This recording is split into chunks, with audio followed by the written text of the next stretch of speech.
Do you like karaoke? Yeah. It's good, you know? Something to do at night. There's nothing to do at night. What can you do at night? Bowling, movies. It's like a third thing to do after bowling and the movies. I don't know if you bowl or not. I don't go that often. But it's fun. It's fun. You can't find a ball. That's the problem. I don't know. Maybe you own a bowling ball. I don't own a bowling ball. My whole life, every time I'm in a bowling alley, sticking my fingers in all these holes, picking up the balls. You got to get your own ball. TBTL. It's a cosmic mix of the action of the 90s combined with the exploitation films of the 70s. It's kind of a cosmic gumbo. It almost moves to the beat of jazz.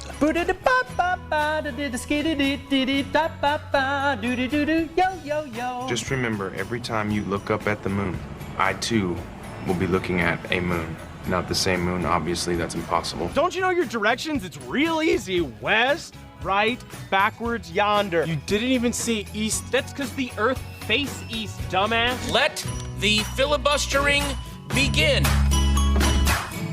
All right, hello, good morning, and welcome everyone to a Thursday edition of TBTL, the show that just might be too beautiful to live. Life's a party, wipe your body. My name is Luke Burbank. I'm your host. Because I sit with it. Coming to you from the Madrona Hill studio, perched high above the mighty, and today, fairly placid Columbia River. Oh, Ma, Pa, it's just beautiful. Where I spent many hours yesterday trying to tame the environment, trying to get various outdoor projects kind of handled, and it wanted to add a few comments regarding your mole situation. Kind of worked. I don't know. I was complaining to Andrew during sound check that it's feeling like the more stuff I'm doing, the more stuff there is to do. I don't know. You know, maybe we just turn the whole thing back over to nature. Try to make that a feature, not a bug, right? Just like it'll be a wild, overgrown nature space or something. I don't know. Listen, let's focus on the real task at hand today, which is bringing you episode 4502 in a collector series. Collector's Let the fun begin. Series, that is. Sorry, if I sounded distracted, it's because along with all the other stuff that's going on, was being strafed by a private jet.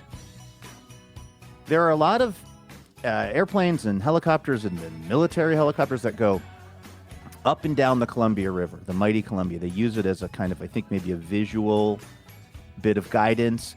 And so I see a lot of things going north and south as I'm putting this show together for you all every day. What I rarely see is somebody going east and west. There's a plane just heading right for the Madrona Hill studio that eventually banked at about the last possible second. So anyway, all right, I think we've gotten most of the we've gotten all the bad luck out of the way early here, and now we're ready to actually do a good show going forward, starting right now in 3, 2, and 1. I saw something else AI related on TikTok last night that going to be a sit-down comedian on TikTok that might rival the weirdness that we talked about on yesterday's show of the AI generated injured toddler who's singing "Bless the Lord, oh my soul" while Jesus stands in the background. There's something maybe weirder that I saw that I would like to play for all of you, because I don't like to keep these kinds of things to myself. I also don't like to keep it to myself when it's somebody's birthday, a.k.a. their Blur's Day. So my birthday today.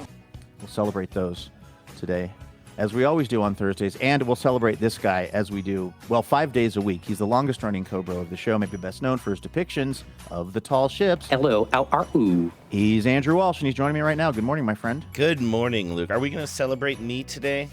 Did you say something about celebrating me? I said we always celebrate you. Yeah, okay, so, great. Yes. Yeah, well, if it's a day ending in Y, Andrew. All right. We're celebrating you. I like it. Let's punch that up a bit. I like that kind of attention. I thrive I know, you off live of for that. it. You crave live for it. And I don't get enough of it, I feel like, you know? Yeah. That really was, by the way, I don't know how much you were listening to me struggling to start the show, but it was very strange. An airplane was flying. You know, kind of, you've been in the Madrona Hill studio. I'm on the top of this hill. I'm probably, I don't know, I want to say 500 feet above the like water level, the river level. Mm-hmm. And so sometimes when aircraft is flying along the river, they're actually at about the height of like the Madrona Hill studio. But what has rarely happened that I can remember is one of those aircraft is literally flying directly at me at about the height of this building, and then like seriously banked kind of late in the process. And I was trying to both remember what episode number we were on and decide if I needed to actually bail out of the studio all at the same time. So anyway, apologies for that rough start. Shades of the Blue Angels. Now, let me ask you this. Kinda. This is such a dumb question, but, we're knocking on the door of July 4th, Luke. I don't know if you realize we are. that. Does that make it when's Seafair weekend? Are we getting close to the time when all the Blue Angels start practicing? I believe above our that's heads? early August. Early August. It's not tied to the holiday. I don't know why I thought it was, but we are in that season. I have Blue Angels on the mind lately. I do love Seafair. I love those torchlight parades. I love all of it. I'm a sucker for that. It's very nostalgic. Down in Portland, they have the Rose Festival, but they have it too early for my liking. Like it's in June. And the Rose Festival is probably fewer ties to the military-industrial complex. Well, you'd be surprised. Yeah. Even for it being Portland, even for it being lawless Portland, Andrew, there are a bunch of like huge naval ships that come down and dock in the river there right in downtown Portland. And here is actually the cool part for me, being up here perched high above the mighty Columbia. Most of those ships have to go right past my house. Oh, yeah. They come in You off get the a little Pacific parade. Ocean. They come. I saw one. The Coast Guard had like a frigate, which is kind of interesting branding for the Coast Guard. It's like join the Coast Guard, and we promise you'll be safe on the absolute cutting edge of 1800s sailing technology. Like it's got all these sails and rigging and everything. It's obviously just like a promotional tour because it's cool looking. But I was doing the show with you one day in June, and I look out and there's just a giant Coast Guard frigate just sailing down the Columbia River. And I didn't put it together that it was going to Portland for the Rose Festival. But then when I was down there later with Becca, I walked right by it and I thought, oh yeah. Did you see that incredibly beautiful, I think it belonged to the nation of Mexico. It might even been part of the Mexican Navy ship in New York City that basically started drifting backwards and then crashed into the underside of the bridge. And unfortunately, a couple of people lost their lives on it. And it was just like, it's kind of a crazy scene because it's all sort of happening in slow motion, but there's nothing anyone can do about it. And apparently, know that feeling. Were there a bunch of Jerrys around?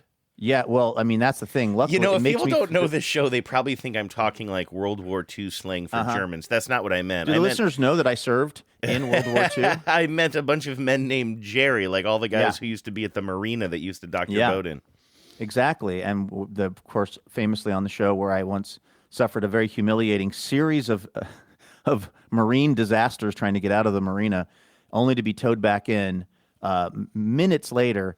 And that's when all of the Jerrys, who I thought kind of hated me, stood up and slow clapped. They did. They surrounded me with love. They sang, "Bless the Lord, oh my soul." There was, for some reason, there was an AI toddler there. Yes. I'm sorry I cut you off.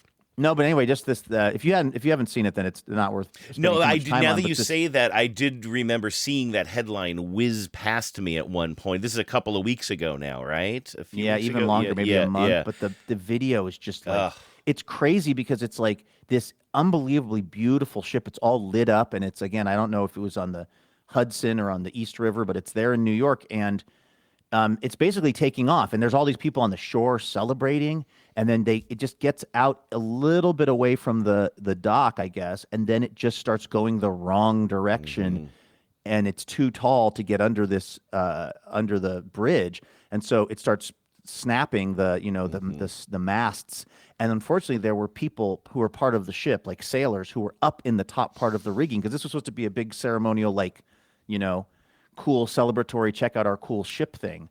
And those were, I think, some of the people who were injured or lost their lives. But I see stuff like that. And then, again, not to center myself in a story where people actually passed away, but I think, what was I trying to do ever getting out on the water with minimal training and no boating license? What was life comes at you fast out there. Can we define minimal? None? Yeah, I was going to say minimal training implies that there was some training. Well, I had operated a boat before. You know what my training But was? it's not really training, though. I mean, the moment you got How to behind the train your wheel Burbank? without training, you started operating a boat, but it doesn't mean you were trained in it. So, There's a Burger King down in town that I think I need to help them with their messaging. okay, I'd Because love to help with this if you don't mind. All me they've had stepping on their in. menu board for months is just how to train your dragon. Oh yeah. And I'm like, are you just what? And then there's a different Burger King. Andrew, I don't live in a place where there's like a Whole Foods or a even a Trader Joe's or anything like that. But we've got at least 2 Burger Kings, if not 3. Yeah, anchoring both sides of town. That's where you know you're really in the absolute height of culture. The other Burger King says how to train your dragon meals, and it makes so much more sense. Yes. It is so much more of a complete thought.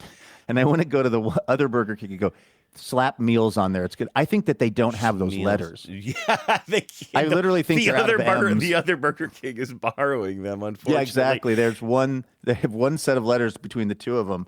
But I just like, what are you trying to say with how to train your dragon? Just, I guess maybe if you're a customer of that place, you understand that that's a whole promotion they're doing. So this tradition, and by the way, I don't know if I need to apologize for this or not, to be honest with you. I think you personally off air receive even more blabbering from me than the poor listeners do about my VHS digitizing projects. I know that Genevieve is definitely sort of reaching her limit of my little stories of commercials that I found on old VHS tapes. I've just been really doing a lot of it lately, and I'm just in digitizing mode, so I'm just seeing all kinds of stuff and just really, really loving it. And you're posting this to YouTube, right? Yeah, you can see all kinds of vintage commercials that I find and post up on Where is your YouTube page? How do After people These find it? Messages podcast on YouTube. Make sure you type in podcast, Nice. though. Otherwise, you're Maybe just going to TV get a show bunch to of get that SEO, but okay. Yeah, how many? I think we have like 500 subscribers or something over there. Nice. And After These Messages, we're at an even number of subscribers for TBTL YouTube. By the way, I think we're like exactly 1,400 or something. All right, that's it. It's a nice. Shut it It's a down. nice number. I know that. No new subscribers, and I swear to God, nobody better leave. Got to stay exactly at 1,400. That's right. But all of that is to say, I don't know if I owe you an apology for bringing up yet another commercial. And I don't even know if it's worth playing this one. I just want to tell you about it because, as I was starting to say, this tradition of a fast food chain teaming up with a major blockbuster release, you know, that's a long time, long-standing marketing tradition, right? And it's fun. You get yourself your Happy Meal, and it comes with a How to Train Your Dragon toy or what have you. I know in this case it's Burger King. I saw one the other day. Now, this is late at night. I'm a couple of Coors Lights in, I'm sure. And so How maybe many my Twisted brain... Teas? I've come back Tell from... the truth and shame the devil. I've come back from a walk, which is me just Okay. sitting now on my garbage can and drinking Twisted Teas and looking at the neighbor and scowling at the neighbors. No, at first I thought something was wrong with my brain. I didn't know what I was watching, and then it kind of all eventually, I guess, sort of made sense. But it was a commercial. I want to say from 91. It might have been 94. I don't have it in front of me. But it was for the Little Rascals movie, which Like a reboot, though, like a 1980s reboot 1991 or 94.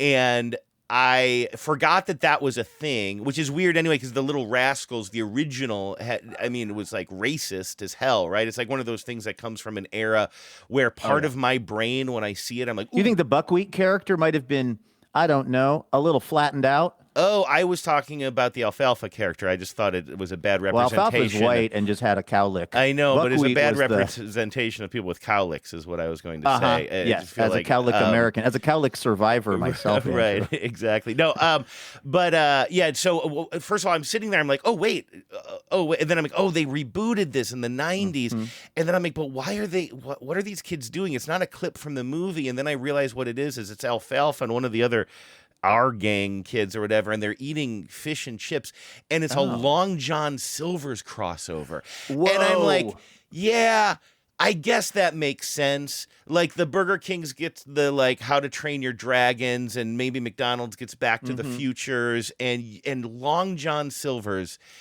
gets the alfalfa treatment. It was such a weird, it was just like two bad tastes that taste bad together. That's a good show Put title. that, Although put that on the Burger King marquee. I don't know if that will draw people to this episode, but it is a funny show title. Yeah. I'm now on people.com and I'm looking up the Little Rascals cast are all grown up. They're talking about the one that you're referring to. And where are they now? And what's interesting is I wonder if a couple of these will be, like if Ryan Gosling will be one of these, or something. Like if there'll be somebody, if Chadwick Boseman or something was recast as hopefully a slightly more nuanced buckwheat character. Yeah. I can't tell that any of these people have really sort of had a huge impact in Hollywood in adulthood, which has me wondering if it's actually sort of like you'd think there'd be at least one Lipnicki in here. What does that mean? Jonathan Lipnicki, the kid from Jerry Maguire, the kid with the glasses, kind of became iconic. Like I couldn't pick any of these people out in a crowd, any of these actors who portrayed the various Little Rascals. And is Our Gang and Little Rascals the same thing? I was saying that. I believe so. Or they have the same origins or something. I don't want to get into another, like, how did the Phillies move and still maintain being the Phillies? By the way, shout out to our pal Larry Asher, who emailed me and I believe said it is both. Or something to that is effect. A fun email. And he put together his own team. He fielded his own team with food-related players. So maybe we'll read that later on in the show. I was thinking about sharing that. In fact, did you get my clip yesterday from the Tim I did, but I was Kirkson show? driving, and you know what? I'm sorry. I was driving, so I didn't watch it. And then by the time I got home, I had forgotten to circle back. I will listen to it. It's from your favorite podcast. All you need to know is, and again, if you heard our conversation earlier in this week, I was talking about the Tim Kirkson podcast. Is this a great game or what? And how what Kirkson will do is he'll just take some sort of a goofy theme and then field a fantasy baseball team with real, current and past MLB players where their last names are all on a theme. And the theme that he was doing on a podcast I was listening to yesterday was romance.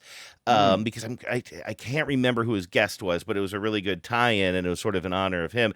And so my boy, I would say most celebrated Seattle Mariner of all time, Ryan Court, got a shout out because court is the courting process, right? Oh, his guest was Ron Darling, by the way, which is why he did that. And New York Met great. And so he puts Ryan Court at first base. And I'm just like, Ryan Court? I thought I was literally the only person in the world who knew who Ryan Court was, and that's because I have this foul ball from one of his for people that don't very know. few at bats as a Mariner. He played almost his entire career in the minor leagues, and then came one of the few times he made contact at the major league level. That's right. I mean, honestly, he didn't have many opportunities. I think he came up here for 2 games, and I think I saw him in the second one, and he was there to replace somebody else who was replacing somebody else, but then the replacement got injured. It was just like one of those weird stories. I happen to have his foul ball. People are clamoring after it. I'm not selling. I'm sorry. But anyway, to hear a Ryan Court reference on my favorite baseball podcast was quite thrilling, followed by Ryan Bliss. Unfortunately injured young Ryan Bliss at second base. And then he mentions Brian Wu. All of these, again, last names. Pitching some woo. Yeah, exactly. Evoke sort of romance. And I was like, wow, it's just like it's a celebration. It's not just a celebration of me today, Luke, but also of Ryan Court and the other great Mariners of our day. Now, I don't know if you can see what I've been doing here, Andrew, as you were taking us down Lover's Lane, but I just dumped the better part of a LaCroix right onto my computer, right onto my laptop, and had to take evasive action, which included using my T-shirt to try to sop up the water and then blowing on the keyboard, but then also muting my computer so that when I was trying to dry the keyboard, I wasn't playing a bunch of drops. Oh, sure, yeah. I saw chaos going on. I saw the top of your head, but I couldn't tell exactly what was going on. I think it's going to be okay. What are you supposed to do for that? What should I do? Well, you're supposed to put soda on things, so maybe it's better than it was before. Oh, I see. You mean that's what they recommend at the Apple Store? No, I'm being serious. Like, should I get a... I don't know what, because the only thing that will invalidate the warranty on these things is if there's water damage. I don't know what to do. I mean, we could stop down if you really want to. I would probably turn that thing upside down and see if any moisture could just kind of use gravity a little bit for starters. Okay, there we go. You're turning it upside down. Let's start with that. Kind of. You definitely Okay. should get something better than the shirt that you're wearing to dry it off with. And maybe if it's going to get sticky, you don't want It's to put not this sticky. down in. It's just water. It's LaCroix. LaCroix. There's no flavoring in there that makes it sticky. I've never poured Andrew, LaCroix on anything before. Listen, my friend, have you not read the can? Innocent! Exclamation point. I did forget. I have some. While you deal with that, I have some terrible news regarding our YouTube page. We're at 1401. 1410. I didn't Well, realize that's still, that. at least it's still a round number. It is Okay, still a round number, but we got to. I'm going to get a paper towel. Okay, let's you do that. Take a quick break. I'm going to get a paper towel. And, Well, I can just talk about the YouTube page while you're gone if you want. So here's the plan. We have 1,410 subscribers to our YouTube page, which means we could lose 10 people, but that seems like we're moving in the wrong direction if we do that.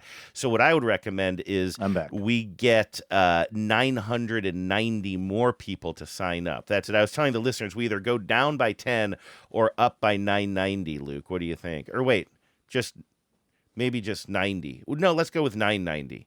I'm getting a little bit lost in my math. I like that. You know what? That's a very positive outlook, as opposed to, let's get bigger rather than smaller. Let's get more people. So we've got to go one direction or the other. We have to get back to a round number. And I'd say let's go to a larger number. Can I actually use this? I'm going to check in on your computer here in a second, but I think we're good. Can I ask you, can I use this as an opportunity to promote what, I think it's okay to do this. And if not, why did I say 990? That puts us up to an even 2,400. By the way, Andrew, I want to just say you're going to hear an annoying sound here. There's no way around it. Buzz? Okay, it's going to be a little buzz when I plug my thing back in. There you go. Bees. Okay. Let's promote. I mean, I think we can say this. Our plan is to do the TBTL-a-thon from Friendship, Wisconsin. We were talking a lot about that last week. Yeah. We haven't talked about it this week. I don't know if we've said this publicly yet, but in the past like 4 drives or more, we have streamed them live on YouTube, and barring any technical difficulties, that will be the plan. So starting on July 21st, that week of shows, Monday through Friday, we will be live streaming the show. Again, from that the is Historical Society Adams of County. Friendship, Wisconsin. Adams County Historical Society in the heart of downtown Friendship. There you go. That's the part I wanted to emphasize. Yes, is we are going to be in the absolute heart of downtown Friendship. We're going to be on Main Street broadcasting. Right. This will come up a lot during that week, Andrew, but I feel like we're getting ever closer to my fantasy of being the radio host guy from the TV show Northern Exposure. Yeah. That was very, very sort of indelible for me as a kid. This idea that you could have a radio show that was like coming to you from, I think, a cafe maybe, with a big plate glass window looking out on downtown. And what a genius expositional device for that show, by the way. Here are the other 2 storefront radio stations in pop culture that I can think of, or at least like Main Street Window. I mention this one all the time. Gross Point Blank is a big one. Oh, right. Is it Minnie Driver? There's I think it's Minnie Driver maybe who's in there, who plays a radio host. And then also, is it Do the Right Thing? Samuel L. Jackson plays a DJ in a movie where he is looking out a window onto Main Street, I believe, and I think it might be Do the Right Thing. I think you might be right about that. Yeah. So I cannot tell you how excited I am for this TBTL-a-thon in Friendship, Wisconsin. And also, can we mention just once again that there will be a get-together. We are going to have a picnic on that Friday. I don't have the date right in front of me, but I think we're putting out an RSVP form at some point just so we know how much food to get and stuff like that, how many paper plates to buy. So, and how many paper straws? You have to eat all your food through a paper straw. That's absolutely. the one rule. It's Friday the 25th. It's going to be in the late afternoon, early evening. I don't know if we've announced a time yet, so I'm just being a little bit careful there. In a park, in a nearby park in Friendship, and we're going to get together. So if anybody wants to we have reserved. Make that trek. We have reserved the pavilion. Exactly. In fact, I'm going to send out a newsletter. No newsletter tomorrow because it's a national holiday tomorrow. Yeah. But the following week, I'll send out a newsletter with more details on this get-together and a little RSVP thing. The tickets, like I said earlier, only $120 a person, I believe, right? Or did we have a family plan for that? If like 2 people wanted to buy tickets? I'm not dignifying that joke. You're not even dignifying the joke. No, okay. It's a I want free people to come get-together. to this. I know. It's 100% free. But now see how much better that sounds? When the assumption was it was free, and then it was still free. You now do have it's a future in sales. And also come to the park because. No, how about this? How to Train Your Dragon. How about this? Like, it's $120, but I think I could probably. My manager's out of town. I think I could probably get you in for 30. Yeah. Do you know, Andrew, how sad? You know what is extremely sad? That kind of thing works on me. Not so much in the like I'm at the car lot and the guy is saying that, but when I'm looking, I mean, I just bought something this week online. I can't even remember what it was, but it was one of those things where there was one number, and then that number was crossed. Oh, you know what it was? It was a little kind of a sort of a table. It's actually very cool. I already have one of them. And it's like it's like a thing that could be a little coffee table that sits on its end. So imagine something that's kind of a rectangle, an open rectangle, right? Mm-hmm, yep. Sort of a bench shape. It's all made out of one piece of metal, and it's got so you can tip it up on its side, and it's perfect for putting your coffee on. And I have these 2 bench seats in my house that you need a little table so you can put your coffee down. So that's what they are. And I bought one, and I really liked it, so now I just bought another one. But it literally said like whatever the original price was, and then that was like there was a line through it, and then there was a new price, and I thought, I can't believe how I'm getting over on these people. Mm-hmm. They used to have it at one price, and now there's a line through that price, and now it's a different price. Do they even realize? I mean, they are getting hustled by me. So, yeah, Friday the 25th, we'll see you in Friendship, at least those of you in the Midwest. And then also, I hope I'm not just spilling too many beans here, but we are going to do also one of our famous TBTLathon week of virtual get-togethers. So if you are not able to get to Friendship, Wisconsin, which I'm going to assume is most people that will hear the show, we're going to have some fun online stuff as well so that we can interact with all of you, because that's become a tradition now as well. Yeah, the details on what we're doing and when we're doing it on Zoom are TBD right now, but we'll do something. It's going to be a fun week. So yeah, it starts on July 21st. We're going to do it. We just haven't determined what the doing of it is, but it's exactly. The T's are TBD. I don't know. Exactly. Wait, the D's are TBD. The details are to be determined. Too beautiful to biz.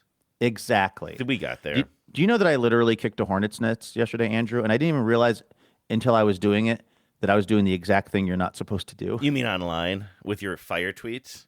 No, please. Are you kidding me? I haven't had a fire tweet in God knows how long. I haven't even had a fire. I tried to have a fire blue sky the other night because I was getting zero traction on the criminals.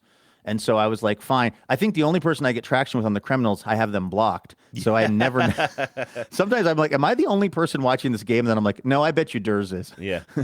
But I was so upset about this is not the hornet's nest kicking, but I was so upset about the Mariners not advancing the runners by just doing a bunt that I went on to the criminals and I said, why not just bunt there? I don't understand why you don't have Cole Young, who's not a great hitter yet. He's young. It's fine. I mean, it's literally and figuratively young.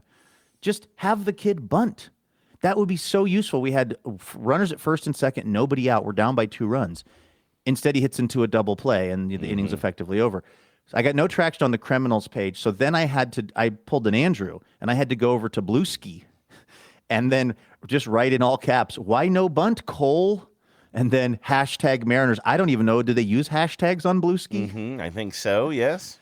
And so I did actually, I found basically a bunch of, I searched Mariners and I was like most recent, and it was so unbelievably gratifying is the wrong word. It cathartic? was cathartic and comforting. Yeah, it was comforting to see a bunch of other people who were equally mad about the Mariners not advancing the runners. I was like, oh, this is what this is good for. Dude, I have so many, like, I would call them like friends kind of on Blue Sky who I have never met and I have no intention of ever meeting, but we all just follow each other and we don't have to ever explain what we're talking about. You can just write damn dog. And everybody knows what you're talking about. You know what I mean? It's just nice. It's real nice over there, Luke. Come on over. Look at who I'm following. Follow the same people. Can you make a starter pack for me? Yeah. What if I introduced you to everybody? I'm like, everybody, this is my friend Luke. He's new I to would love Blueski. that. Actually, I might do that for you. That'd be fun. Hey, seriously? Because I kind of want to get back on there and I'm not kidding. It was like, it was what I needed. I needed to be, because again, everybody on the criminals is annoyed with me.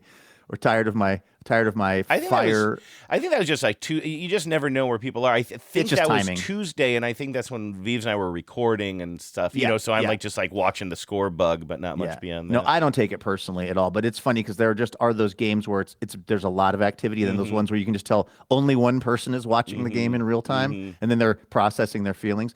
The Hornet's Nest. I have, speaking of boats, Andrew, I still somehow do own one boat. The boat you and I went out in during the eclipse with Rudy, that I managed to taco a planter with as well when I was trying to pull it out of our backyard in Bellingham. I still have that boat, and it's here, and it's had this cover on it for years, and that cover has gotten so tattered. It's just like, it is full of holes, and it's not really even doing an effective job of covering the boat anymore. And so one of the beautification processes around here, I thought I should just get a nicer cover for it, and just so it'll look a little bit less, I don't know, derelict or something. And was it collecting water?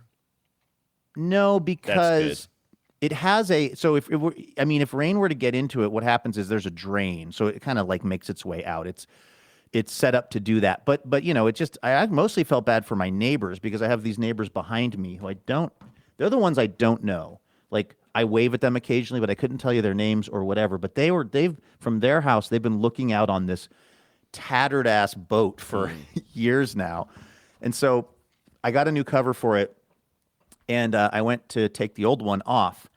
And what I realized was, what this has been really good for? It's not been good for covering up the boat or keeping the boat preserved, but it's been a great place for so many hornets to make their nests and hang out. And I'm pulling this thing off, and I'm like, oh, there's a hornet's nest over there. I'll avoid that area. And then I'm like, oh, there's a hornet's nest right here. Oh, there's like 6 hornet nests. They're not huge ones, but there's like 6 clusters at least where there's active hornets. Now, this was the interesting part. I was thinking they were going to start swarming me like I was in an episode of The Little Rascals.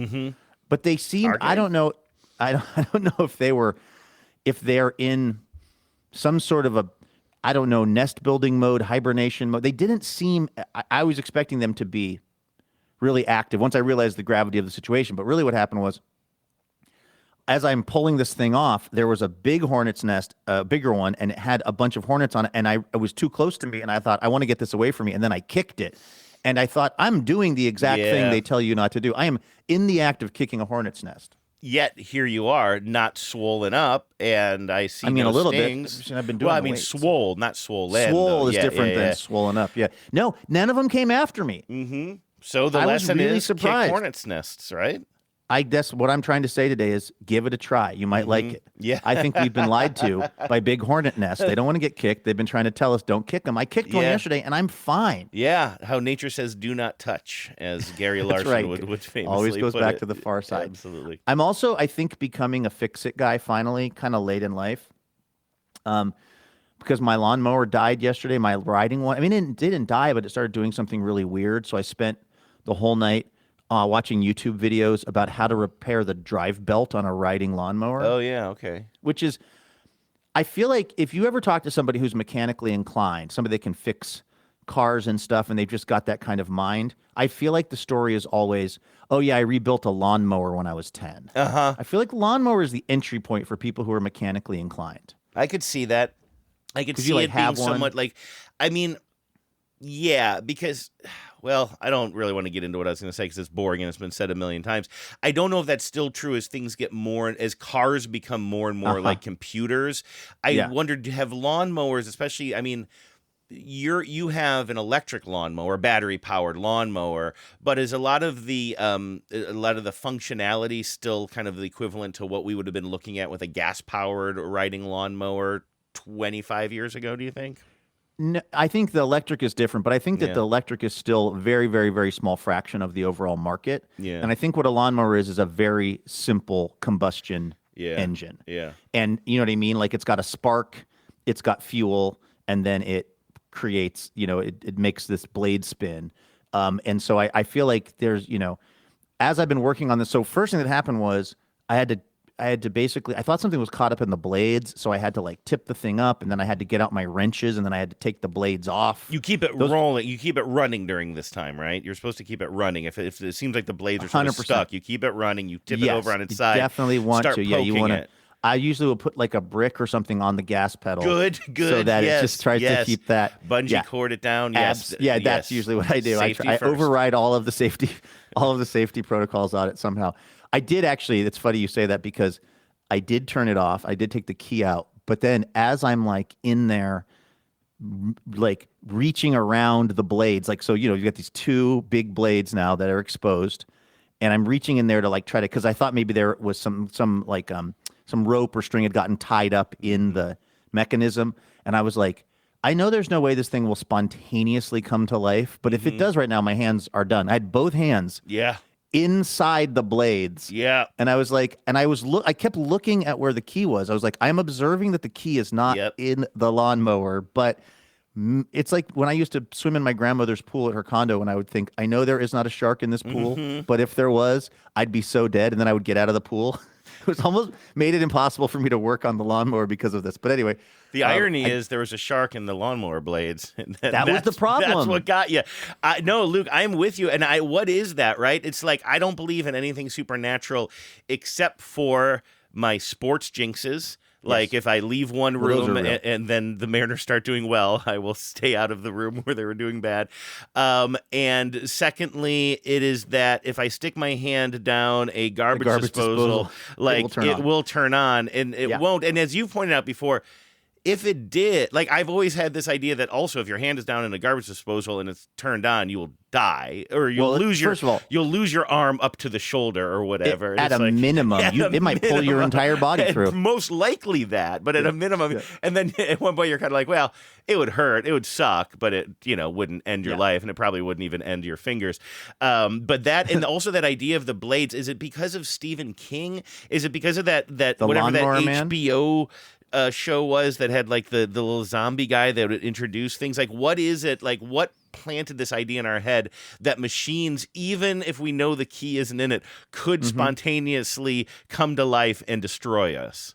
Well, it was looming large yesterday as I was working on this thing, but then I felt kind of like I don't know what that feeling is, a slight amount of machismo or something, because it was like, well, I got to take these blades off now. So I got to go get my, I have a pretty legit socket set now that was, like $150, and it's got like real, and it has all of the sockets with it, right? Like my whole thing in life is to like carefully put the sockets back in after I use them where they go, which that's probably, that would be how you would always do it. But that's a fairly recent development for me.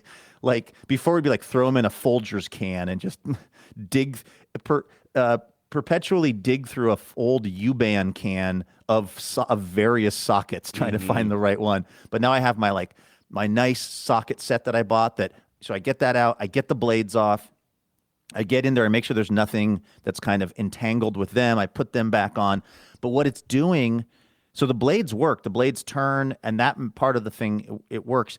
It's that there's some kind of it won't drive anymore. Like it's kind of stutters. When you push, it's not the gas pedal, it'd be the power pedal or whatever. When you push the power pedal, it does not go forward. It kind of it sort of shakes and stutters. And according to the internet, that might be the drive belt. So now I've got to get in there. I got to take the mowing deck off, and I got to see about replacing this drive belt. But it's just funny that at age 49, I'm finally getting into fixing things the way that many 8-year-olds in America have already done.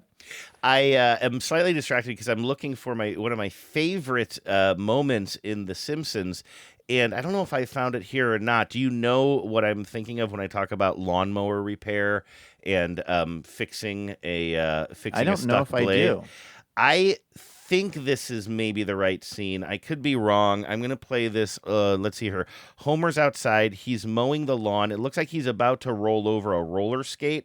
He's going to mow over, but it's like one of those old-fashioned kind of roller skates, the kind that look like they attach to your shoes or something like that. And then Bart is going to come downstairs here, I think. No! Stupid roller skate. Bart, get your butt down here! What's up, Dad? You've got little hands. Can you reach under that mower and pull out that skate? I think what I have here is the reason I was watching the visuals of this, and this is somebody chopped and screwed this for YouTube because I believe what happens is Bart is just about to reach his hand under the lawnmower, and then all of a sudden it just coughs up the skate and starts running again. He's like, "Oh, never mind, we're good." But I think about that all the time. You have small hands. Can you reach under this lawnmower? that was you, my friend. It was, but again, it was something about, okay, the fact that I've already changed these blades. I know that the changing of the blades on this lawnmower, it's a 10-minute job and it involves a wrench. It's so doable, but there would have been a time in my life, if people remember, the lawnmower kind of stopped after, I don't know, I've probably had it for 3 years or something. I think it was this year when I started to use it again, it wasn't really working. And that in the olden days for me would have been when I just got a new lawnmower. Mm-hmm. Yeah, right. I would have been like, well, this one's busted. But instead I was like, I wonder why it's not working. And it was because when I turned it over and looked at the blades, they were like totally mangled. Yeah. They were like rusted, mangled, ineffective. And so then I went and bought the replacement blades and then I put those on and then it was like, worked like a charm. So now it's like, okay, I have that base of knowledge. Now I know that I can replace those blades. It's an easy thing to do. So when it was being weird yesterday, I was like, well, let's start with checking the blades. And if we're to take them off, we have the right wrench for it. We know where that particular socket is. We've done this before. My neighbor, Bob, did walk by while I was doing it. I felt pretty cool about that. Yeah. I looked like a real man. But this is like baby steps, but I'm totally intimidated by anything that I have not done before when it comes to any kind of fix-it stuff. But then once I've done it once, and this is just a lesson for life, I guess, that it's never too late to learn these life lessons. But then once I've done something, even a little bit, then I'm just less intimidated by it, and now that's just the starting point. So we'll see if we can get this drive belt replaced. Yeah, I feel like I know the experience you're describing. It's been so long for me, I just can't remember. I came upstairs the other day, and Genevieve is like kind of like propped up on the bed, back against the headboard, legs crossed on the bed, and I swore she was reading a comic book, which is odd because she hates comic books, with the exception of The Watchmen. She hates comic books. But I swear, she looked like a kid because I think she was also wearing a slightly oversized flannel shirt too, which just sort of gave her a little bit of a Dennis the Menace vibe. Did she have a slingshot in her back pocket? I don't know. She was sitting down, but I hope not because that could ruin the bed. But I was like, "You reading a comic book?" She's like, "I wish." And then she had real good old man energy. Now that I think about it, she was reading the instruction manual of how to install our storm door, our screen storm door on our front door, which we still haven't done. Genevieve's leaving on a trip here in a couple of days, and I'm wondering if we're gonna have a chance to get that thing up before she leaves. But yeah, she's really tackling. I saw her watching because it's an involved. Well, you mentioned hanging a door, even if it is kind of the outer secondary door. You gotta put the frame in that it hangs off of, the hinges, all this. So she was watching Doors YouTube are videos. The most sort of appreciated, complicated thing that you can do on a house. It's a real skill. And I remember putting a screen door on the house in Mount Baker, and it was an all-day affair. And it was still never quite right. It involved me shimming that thing out so much. You think it's you put a couple hinges up, you throw the thing up, you're fine. It's no, why is it not shutting? What's going on? Why is it out of... It's because, the house is from 1910, so nothing is actually square. So if the screen door is square, it doesn't work with the actual non-square door frame it's in, etc. I just remember being out there. It's now getting dark out, and I still can't get this GD thing to just close the way it's supposed to. And it's your door. It's the screen door. Oh, this is the screen door situation. Okay, I would literally never try to install a real door on my house if I wanted the door to work. That is something I would hire either my father or someone, or maybe Genevieve, to do. Yeah. A screen door, I put the screen door up here at the Madrona Hill studio, and guess what, Andrew? It's a little off. It's a little bit off. I was guessing that's where you're going, but I I'm didn't want to say looking at it right now. It's a little bit off. Yeah. Yeah, is it off enough that it drives you a little bit crazy? When it closes, well, it wasn't does it not close until all the right way? now. There's just the tiniest gap. It somehow I need to pull it up so the top left corner, which is where it closes, is just I can see the tiniest crack of daylight, and now it's going to make me insane. Well, let me ask you this. When you open the door and then you let it close by itself, I'm sure it's got some sort of hydraulic system or something, or a spring or something that keeps it from slamming behind you, but eventually it'll close on its own. Oh, it doesn't. It'll just kind of... I was wondering, will it slot right back in, or do you have to sort of like lift it a little bit to make sure that... No. That would be... That would be maddening.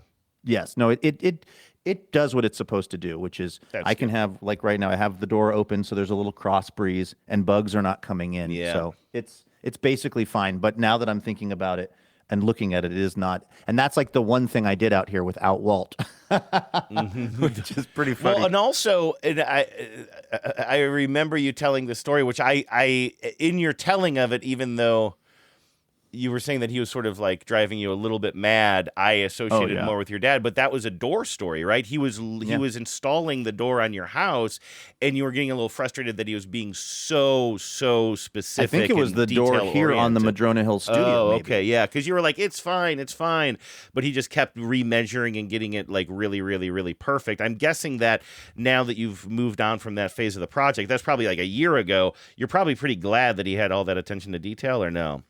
I'm glad about that with literally everything that guy has done here. Yeah. And the process each time is I look at a project and I go, so, hey, Pops, what is that like?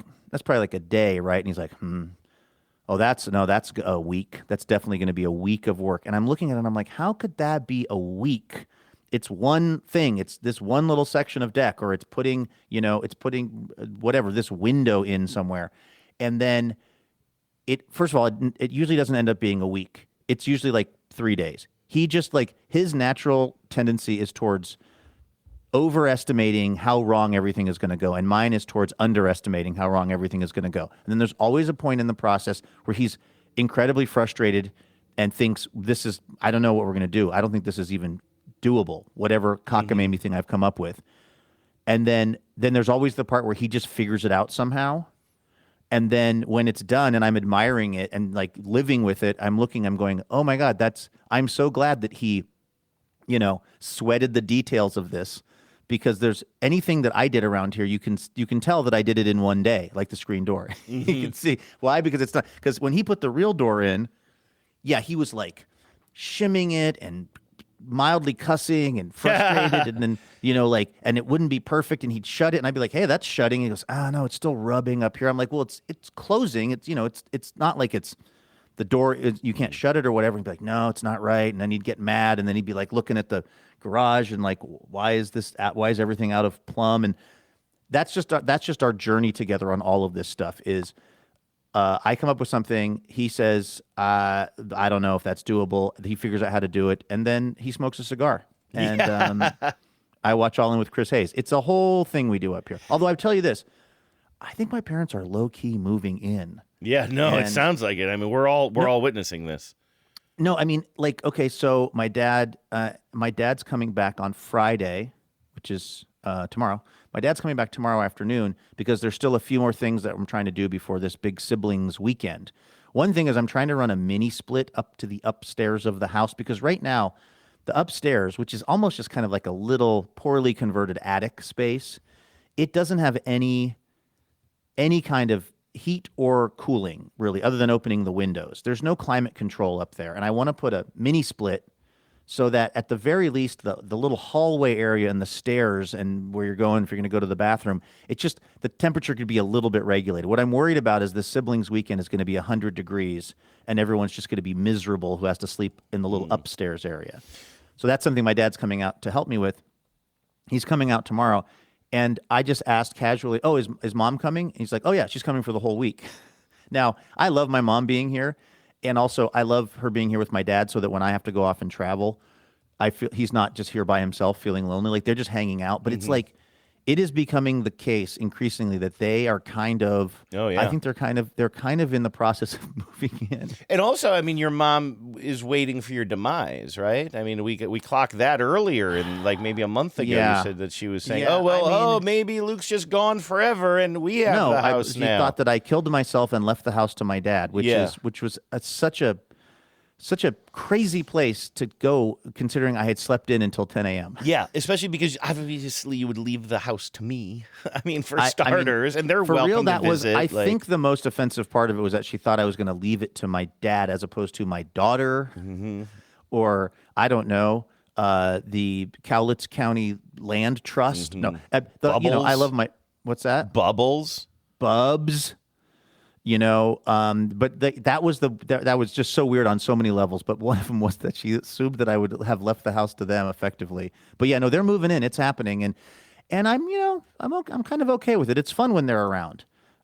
It's nice during baseball season because my mom is an obsessed Mariners fan, and so we watch the games and talk about that and stuff. But yeah, we'll see if this trend continues. They may just fully sell their house up there in Silverdale and can move in full time. Yeah, and so they're staying there the week that you're out of town. Is that correct? Well, I'm going to be in and out of town. So next week, I'm going to be going ever so briefly to New York City to interview Bridget Everett, and then ever so briefly to Manhattan, Kansas to continue interviewing Bridget Everett. So I'll be leaving on Monday night. I'm taking a red eye to New York, and then I'll be back late on Thursday night. So there'll be some days I'm here with them, some days I'm not. But yeah, they'll just be here living their best life. I mean, my mom just loves it. My mom sits on the deck. She does her new move, which is she reads a book, a physical book, but then she listens to the same book as a book on tape. Does she? Oh, that's interesting. I've kind of done that before, but does it mean that she's sort of like she's re-listening to the part she's read, or she's just sort of switching back and forth between the audio book and the written word? She's doing them concurrently. She's reading the written word while listening to someone saying verbally the written word. In the same time. Imagine a person. That's interesting. With like old-fashioned corded headphones, like a corded, Apple headphones, but not Apple. Like some weird color of pink, probably found at a CVS or maybe found at a garage sale, listening to her phone, listening to the audiobook format of a book that she's also reading at the exact same moment. That's interesting and comforting in a certain way because it reminds me a little. Wow, this is really fascinating. It's sort of like having the closed captions on, I guess, while you're watching the show. Or like being in class and having somebody sort of read a book to you while you, or like when you were reading with your parents, right? Because so if an audiobook is the equivalent of somebody just reading to you, like when we were children, we loved being read to. I loved being read to. But then you get to a stage where you're sort of like you're reading the book yourself, but your parent or your whoever it is the adult is sort of like reading it along with you. Maybe you're starting to get into early rudimentary like chapter books or something, and you're kind of reading it together. They're reading it out loud, but you're looking at the words. And that I'm infantilizing your mom right here, and I'm honestly not trying to be insulting. I think that's really interesting because I've done something where I've like read a chapter or two and then I'm like, well, I got to go mow the lawn, and so I fast forward to the part of the audiobook, and then or maybe there's even been times where I mostly listen to a book, but I'll kind of jump in and read a chapter or something. And that can get a little bit confusing because you have to like kind of find your place. I love this idea of just sitting out on looking out over the river and just sort of reading and also hearing the words at the same time. I'm very charmed by that. I'll ask her more about it this weekend so she can explain. Maybe we can even have her on the show at some point because it seems also to be my mom is very, very prone to acquiring books and then maybe reading a page or two of them or a chapter of two of them and then kind of like getting interested in some other book. She gets lots and lots of books free or, for, I don't know, 10 cents at a garage sale or something. And she often doesn't stick with them. And yet she's reading these. I forget who the author is. I'm sure our listeners have read some of this guy's books. I think they're kind of like, they're all set down in like Cajun country or like Louisiana. And they're like, I think they're kind of detective-y mysteries, but they're really big. These books. Is this genre kind of inspired by or drafting off of a little bit where the crawfish sing or whatever that book is that your mom likes? No, but my mom did lose the DVD of where the crawdads sing. Yeah. Crawdads or crawfish. I don't know. I read that. I never. She did lose that DVD and have to pay the library. That's right. That's why she left the DVD in the player at the Worldmark Condo Club. But I think these are more like, again, I haven't read them, but I think they're sort of like who is somebody who is, a modern day author, but who writes these big, long kind of novels, but they're kind of crime-y, but they're not, we're not talking about like Elmore Leonard or something. Like these are much more sort of, you would buy them at a Hudson News, and there's like 800 of them, like in the series or whatever. Yeah. So she's really into these books, and I'll watch her over the course of a weekend go through almost an entire book. So something about her new process, I think maybe it's calming her ADHD brain or something, because she reads the entire book this way. Whereas if she doesn't have the auditory assistance, she kind of gets bored and stops reading. I wish I were a faster reader, for starters. So I'm very, very jealous of that. I also want to talk to you about this book that I'm reading now, because I'm running into an issue with it. So it's called Saturday. It's by Ian McEwan, and actually, our friend Anna, who lives in the Green Lake neighborhood, had some free books. We were volunteering a pop-up together a while back, and she's like, I don't know, somebody dropped off these books. I guess I'll just take them to one of those little free libraries. And I'm like, well, actually, I like Ian McEwan. I'll take this. This is the weird thing about me is I see a physical book, and I'm like, oh, give me that. And I'm like, I'm attracted. I'm joking. I'm attracted to the idea of reading a physical book. But what I do is I take the physical book and I'm like, yeah, this looks interesting.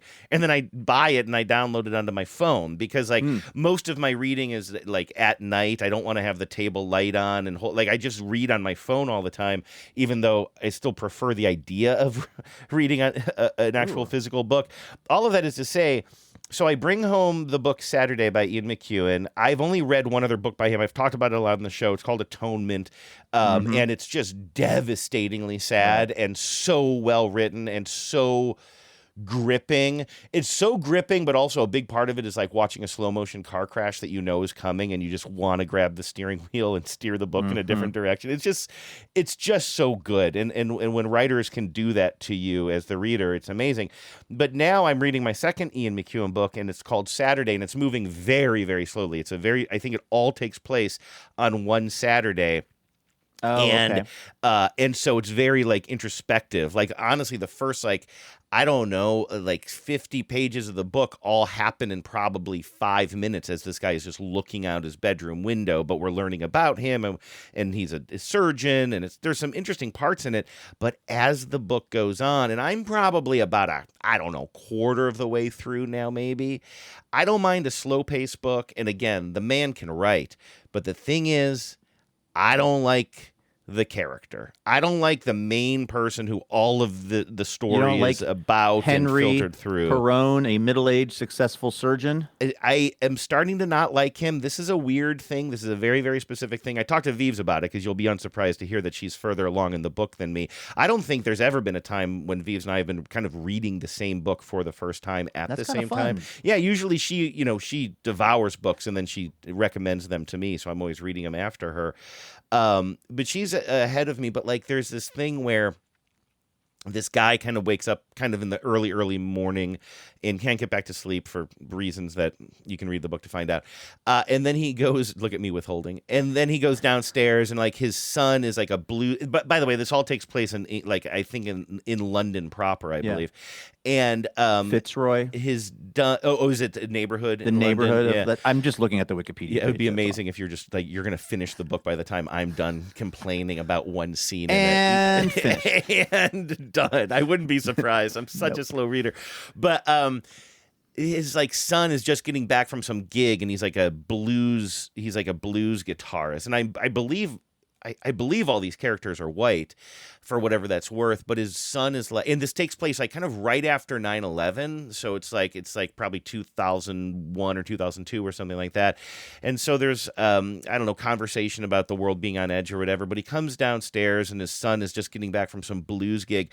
And it's so clear that Ian McEwan just loves the blues. And it's like, just so...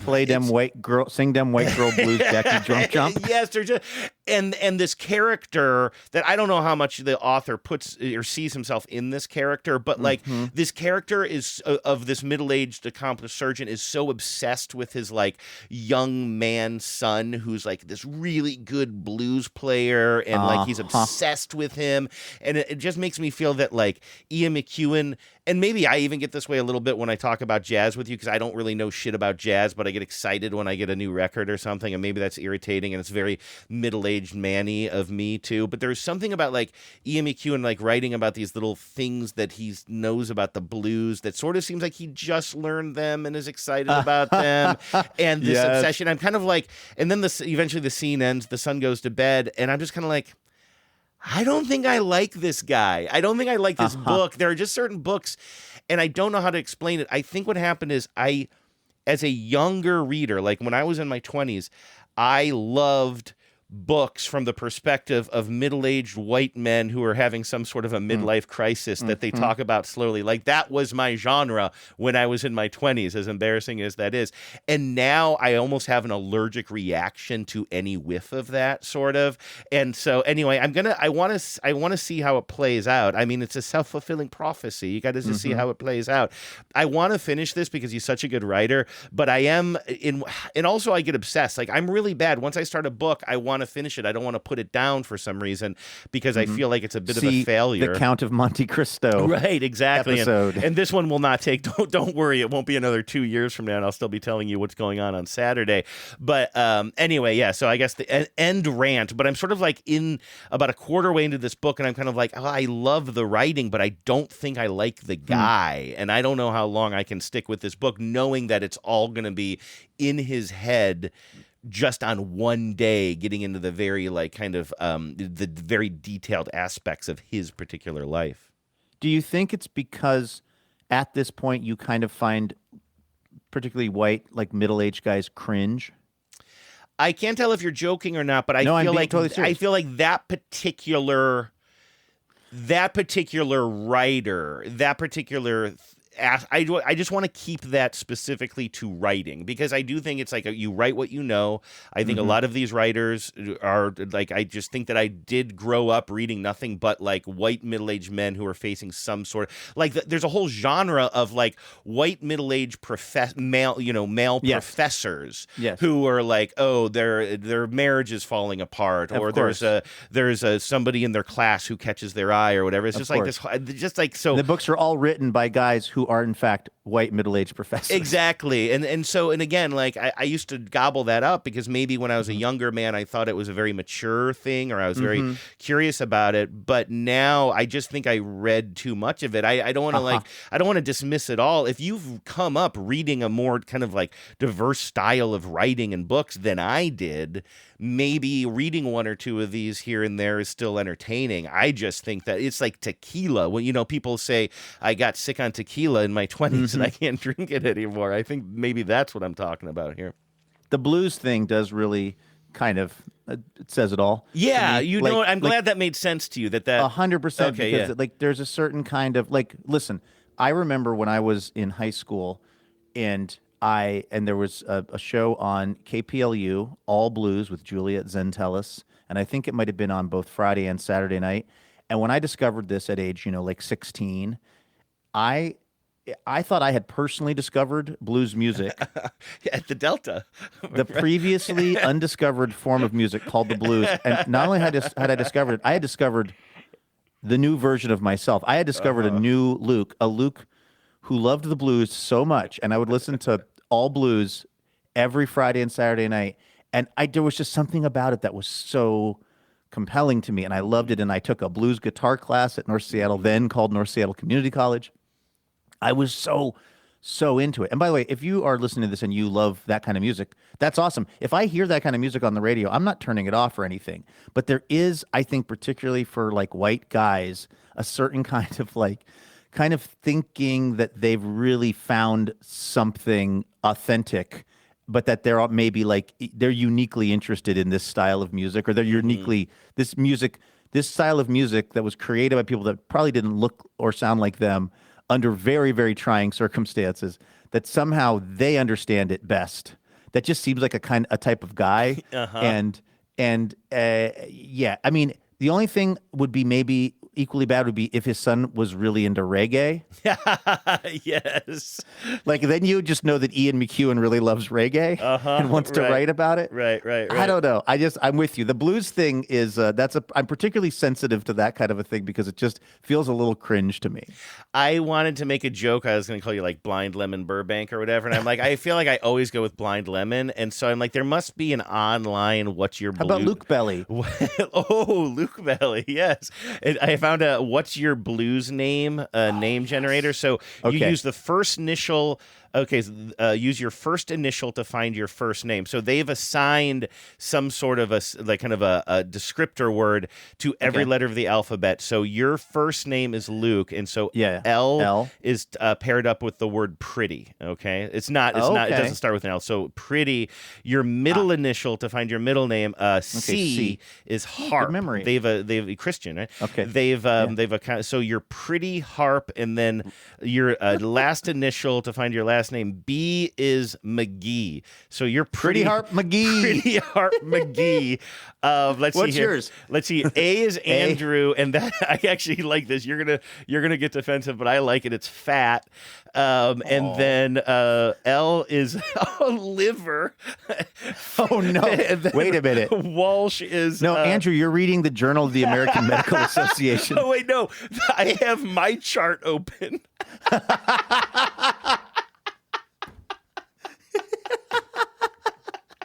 You're getting my colonoscopy result.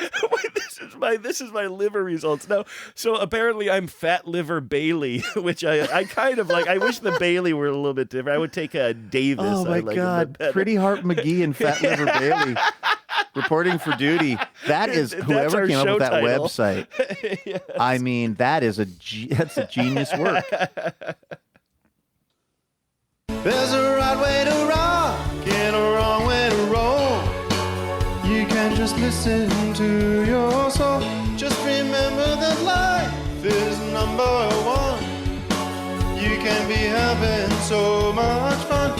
Just remember that life is much fun. You can be number one.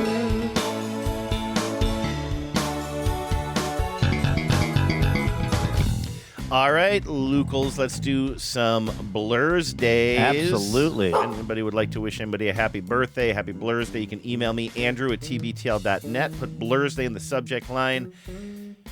Corinne wrote in, Luke, our old pal Corinne. The hot air balloonist. It's the closest thing I have to a hot air balloon. That's pretty good.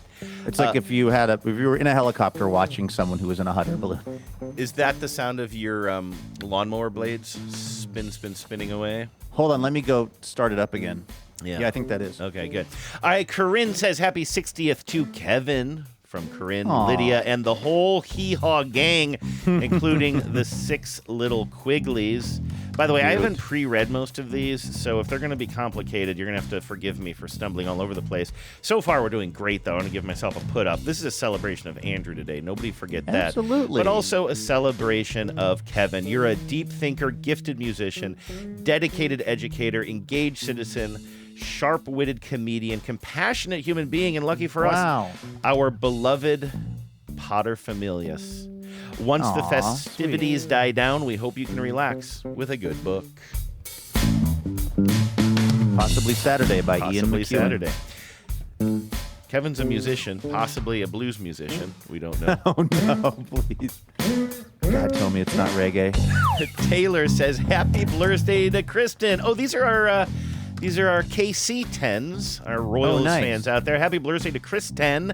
After leaving 10 dense Seattle, I was so grateful to find a 10 in Kansas City, and not just any 10, a Royals fan, and the Andrew to my Luke. Sounds like Kristen's the cool one.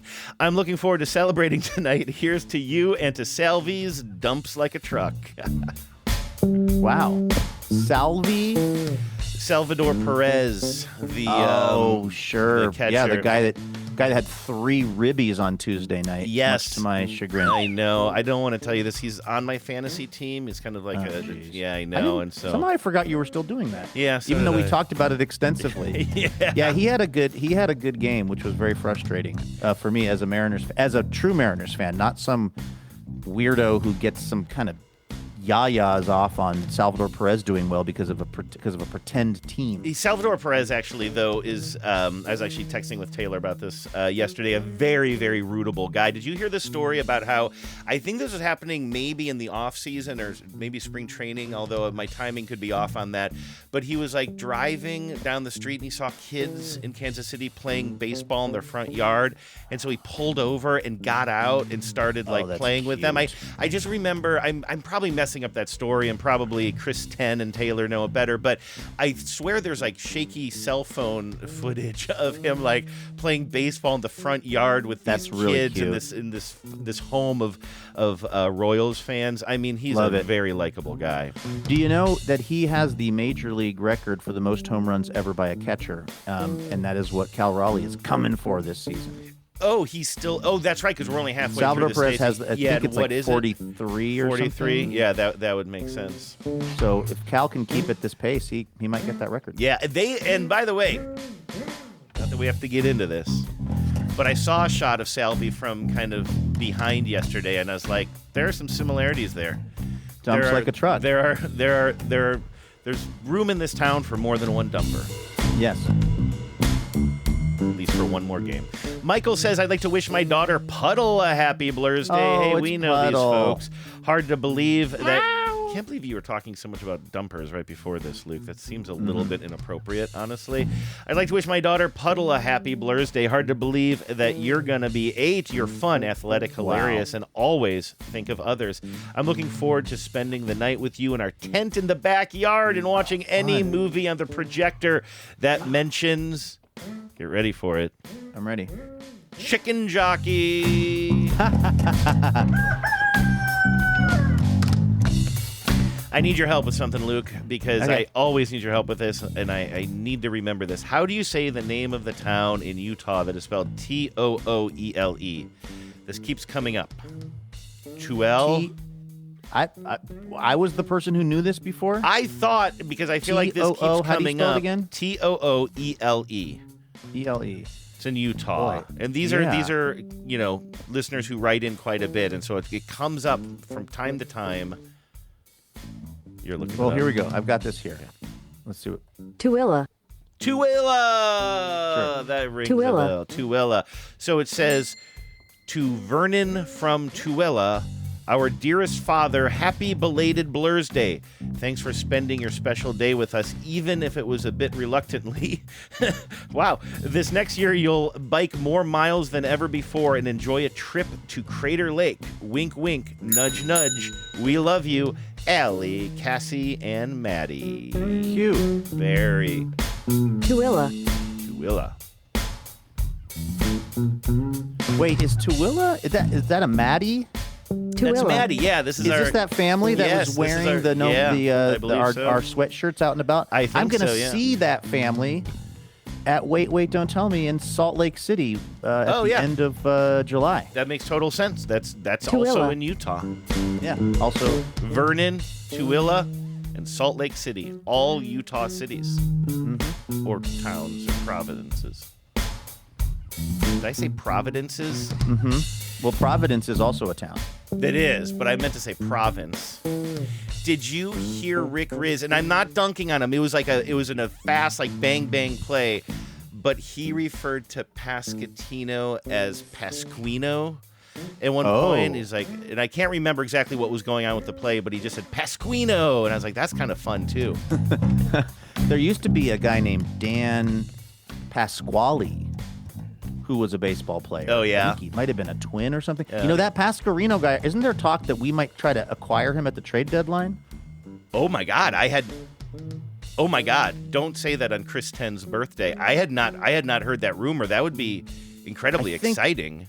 Well, there was basically, I was reading a piece, I can't remember if it was Mike Farrell or Adam Jude, but it was saying that the Mariners are expected to be highly active at the trade deadline, and that what they're trying to do is either get a real top-tier player at first base or third base. Like they actually like Williamson at third, but he's a rookie. He's still kind of learning his way, and then they've been platooning first base.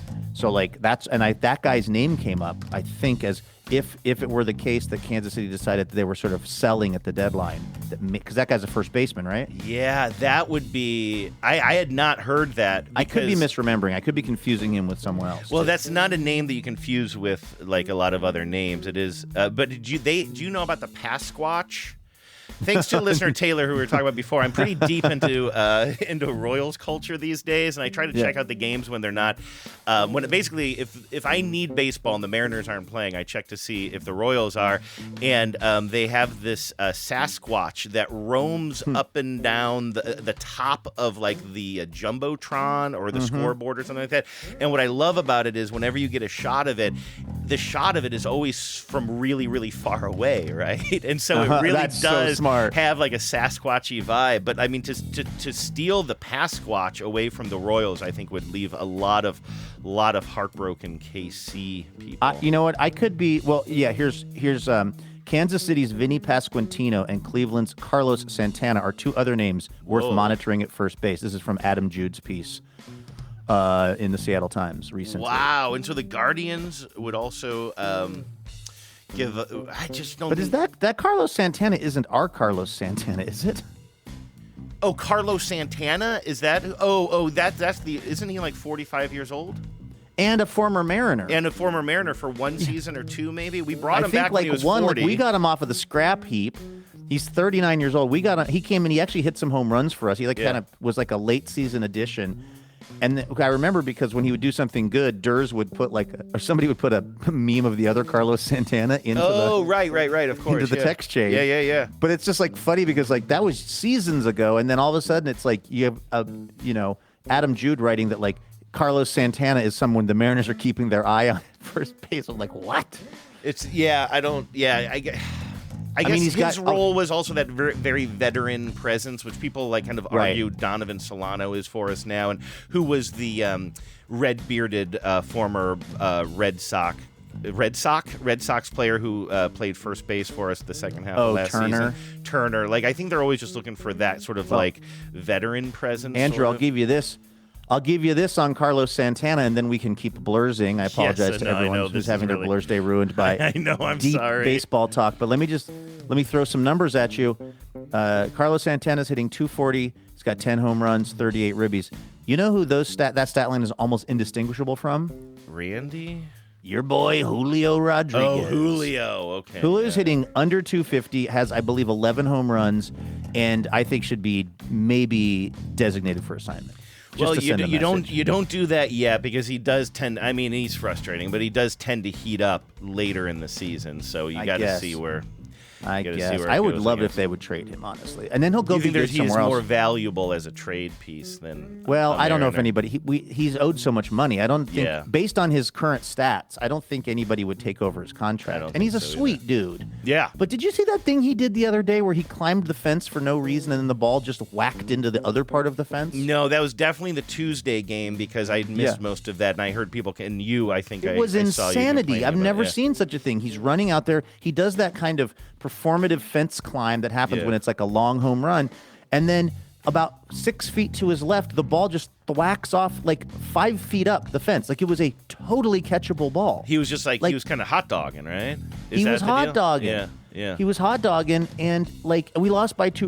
It was 2 outs. It gave up 2 runs, and he was hot dogging, and we lost by 2 runs, and it was so confused. I've never seen a player do that. I don't think Carlos Santana would have done that. Either the guy from the band or the baseball player. Maybe the guy from the band. Maybe. I have a great drop of people talking about hot dogging, but the problem is the algorithm, the SEO of hot dog in my audio library is robust. It's bringing back a tremendous number of hits. It is. It's not Mike Leach. I did think that it was a coach, though. This is Mike Leach, like answering some dumb question about whether or not a hot dog is a sandwich, which that thing peaked about the moment it was invented. Let me see here. Is bowling a hot dog? That's what I like to go with. Hold on. I know that the music ran out because we were talking about baseball. And Pretty Harp McGee strikes again. Is bowling a hot dog is the show title for today. I'm sorry. Nothing beats that. Not even our blues names. We need to get the birthday song going here again. We got to get back in this. Oh, that's the wrong birthday song. I didn't even mean to do that. Drunk people are so meta. All right, let's just go with this music for now. Yeah, why not? Anne-Marie sent in a Blur's Day message a while back, and I appreciate Anne-Marie's patience with us as I say, I wanted to wish a very happy Blur's Day to my husband, Andrew, a longtime 10. This isn't me, by the way. This is a different Andrew. Let's see here. To my husband, Andrew, a longtime 10, and the one who not only made me a Kugelman, that's Andrew's last name, but I might be mispronouncing. It might be Kugelman. But also a fellow 10. May he get all the confetti sprinkles and time off to relax from work, and I'll even promise to let him game as much as his heart desires. That's my wife. Ooh, I wonder what you're gaming on over there. I really thought this song was going to end by now. I think I might have made a 9-hour monster mash of this at some point.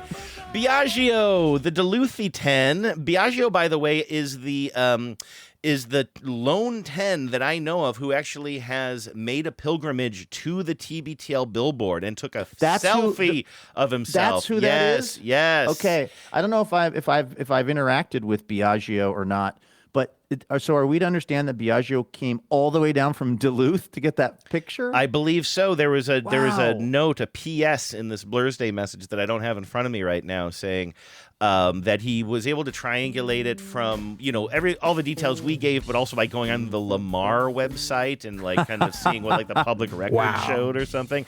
But anyway, that's pretty cool. So thanks for that. Awesome, I don't know dude. if folks have seen it. It's That's a floating long around trip, I social think. media. Anyway, Biagio says, wishing a happy birthday to Justice in Thunder Bay, Ontario. May I your know day Justice. be filled with more happiness and joy than there were rocks in your fence line. And buddy, that's saying a lot. Okay. Oh, it feels good to be back here, though.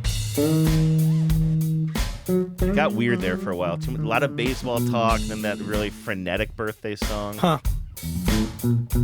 Denise says, happy birthday to Mike. Smart, funny, adventurous. Just a great son, and I couldn't be prouder. Here's to many more years of road trips listening to the boys. Cute.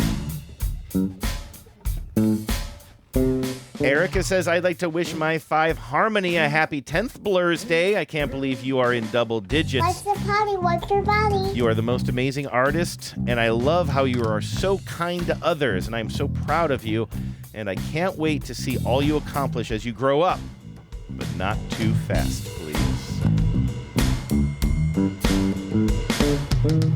All right, Luke, this final Blur's Day message is a little bit complicated, and you're not going to follow it, but you know what? It's not for you. Oh, okay. It's for a secret agent. Okay. Named Owen Kids in Bradford. fantasy. This Owen is a Bradford. message for Agent Owen Bradford. Okay. We've heard your mom makes you listen to us almost every day and thought it would be a good place to drop your secret codes to play pass number 5. Get ready to write this down. This is a scavenger hunt, I believe, that is going on for Agent Owen Bradford, where I think maybe possibly inspired or partially inspired by our billboard hunt. This is a Okay. Do we need some like Mission Impossible music? Yeah, what or do you got anything? over there? Supposedly I have Mission Impossible. Let's see here what it's doing. Rip dip dip dip dip. This is a Okay, that's good. This is not the one I was thinking of, but Oh yeah. is this okay though? TC Tuggers, they're not a joke. You don't buy them as a joke. You don't buy You them don't as give a joke. them as a joke. No. Now you're playing with the big boys. Let's go outside. Gonna make a big noise. Okay, here we go. There it is. We've All had right. this problem before. I think that was just like a Chevy commercial that was playing before the YouTube video. Oh, that sounds good. All right, this is a good place to drop your secret codes for Play Pass number 5. Get ready to write this down. The first parts are the letters WLFNH. W! Exclamation point. WLFNHW, exclamation point. And the second part is a series of numbers, 11, 27, 102. Best of luck as you complete your birthday week mission from Patrick Mahomes and the Chiefs Fan Intelligence Agency. Whoa. Oh, I forgot you were playing the music, not me. No, that's fine. It was really good timing, by the way, Andrew. Yeah. I was just running out of Mission Impossible music. And I was running out of... You read it right to the post. My ability to read. I hope I got that right, because it sounds like there's a lot on the line here for this birthday adventure. Yeah. Sometimes like lowercase, is it an uppercase I or a lowercase L? I don't know. So anyway, maybe consider that as well, Agent Owen, whether or not that definitely is an L and not an uppercase I. But I think it's a lowercase L. Yeah, we got eyes on some of this because our friend John Sklaroff, our colleague and TBTL employee numero uno, had clipped, I think, an internet post about this. And it looks so fun. If I was a kid and one of my parents was putting together this project, I would be so psyched. Yes. It looks very, like very creative, absolutely. fun challenge. Yeah, absolutely. So happy Blur's Day to everybody, agents and otherwise. Absolutely. That's going to do it for today's episode, but we will be bringing you a brand new, original TBTL tomorrow. Even though tomorrow's 4th of July, even though other podcasts take the day off, we won't take the day off. In fact, we're taking the day on. Are we going to do it? Are we going to do our special challenge tomorrow? 100%. Okay. Do you know how excited I am to eat a Big Mac, to be professionally obligated to eat a Big Mac, something that I don't allow myself to eat for sometimes moral reasons, sometimes waistline reasons, but I owe it to the listeners to try to eat this Big Mac in under a minute, as do you. Yeah, I told Genevieve about this. Or are you having second thoughts? No, I'm gonna do it. I told Genevieve about this yesterday. I think when she left for work today, I think she said, "Good luck with your stupid thing," or whatever. I do think it's weird that I've never eaten a Big Mac before in my life, and my first experience is going to be trying to eat it in under a minute. I think that's a little bit weird. I feel like I'm not really I feel like I'm not well prepared for this. I feel like I should have maybe practiced yesterday or something, or at least just gotten used to the temperature of the water by eating one at a leisurely pace. I had that thought too. We can just do this on tomorrow's show, Yeah. but like I was driving near a McDonald's yesterday, and I thought, should I get one and just like should I basically do a trial run? Training day. So that right? Didn't know you like to get wet though. Like should I see if this is even like if I'm going to embarrass myself on the Friday show? But then I decided not to. I'm going to on tomorrow's show it'll probably be the third Big Mac I've eaten in my life. Oh, really? Okay, because you don't usually not get the my Big Mac go-to. either. Yeah, me neither. At McDonald's, not my go-to. But anyway, we'll talk about all that on tomorrow's show, so please do join us for that. In the meantime, have a great Thursday. Take care of yourselves, everybody. And please remember, no mountain too tall. And good luck to all.